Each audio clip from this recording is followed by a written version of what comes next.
The 2025 Xiaomi SU7 isn't trying to reinvent itself. And honestly, that feels intentional.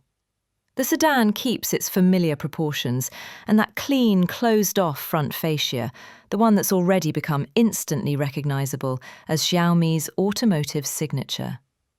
The headlights carry over the same internal lighting design as before, reinforcing a sense of continuity rather than dramatic change.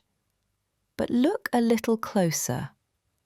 The front bumper air intakes have been subtly reshaped, and sitting front and centre is a new millimetre-wave radar unit, quietly hinting at expanded driver assistance capabilities. Subtle? Yes. Significant? Absolutely.